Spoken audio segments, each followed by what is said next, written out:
Hello বন্ধুরা, কেমন আছো সবাই? সবাইকে বিজয় দিবসের অলরেডি শুভেচ্ছা জানিয়ে দিয়েছি। তো আজকে চলে এসেছি বিজয় দিবসে আমার এলাকায় কি কি আয়োজন হয় সেটা তোমাদের সঙ্গে শেয়ার করতে। তো সবাই ভিডিওটা বড় হলেও একটু সঙ্গে থাকবে আর লাইক কমেন্ট করবে। তো বিকেল বেলায় আমাদের এখানে অনেক খেলাধুলার আয়োজন করা হয়েছে, আর সকাল বেলায় আয়োজন ছিল বাচ্চাদের খেলাধুলার। তো বিভিন্ন রকম খেলা, যেমন দৌড় খেলা, দড়ি খেলা, বল নিক্ষেপ খেলা, তারপর বাচ্চাদের অঙ্কন প্রতিযোগিতা হয়েছিল।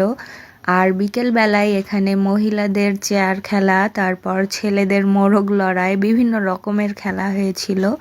তো আমাদের এইখানে প্রতি বছর কিন্তু মহান বিজয় দিবসের দিন সকাল থেকে বিকেল পর্যন্ত এই ধরনের আয়োজন চলে এবং সন্ধ্যার আগে সবাইকে পুরস্কার বিতরণ করার পর অনুষ্ঠানটা শেষ হয়। তো আমি সকালবেলায় আসিনি, তো দুপুরবেলায় খাওয়া দাওয়ার পর একবার এখানে এসেছিলাম, তারপর একটু বসেছিলাম, বসার পর আবার বাসায় চলে গিয়ে রেস্ট করেছি, তারপর আবার এসেছি। তো এখানে আমার এলাকার আচারওয়ালারও একটু ভিডিও তোমাদের সাথে শেয়ার করলাম। তো বিকেলবেলায় যখন এসেছি পুরস্কার বিতরণ শুরু হয়ে গিয়েছিল। আর মজার ব্যাপার তোমাদেরকে এখন জানাচ্ছি যে চিত্রাঙ্কন প্রতিযোগিতায় আমার মেয়েও একটা পুরস্কার পেয়েছে, কারণ সে দ্বিতীয় হয়েছিল।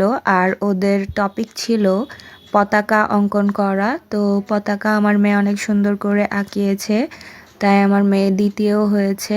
আর এই যে এটা হচ্ছে আমার মামাতো ননদিনী, ও হচ্ছে চেয়ার খেলায় প্রথম হয়ে একটা প্রাইজ পেয়েছে। তো আমার অনেক ভালো লাগলো যে আমার বাসার দুইজন সদস্যই পুরস্কার পেয়েছে।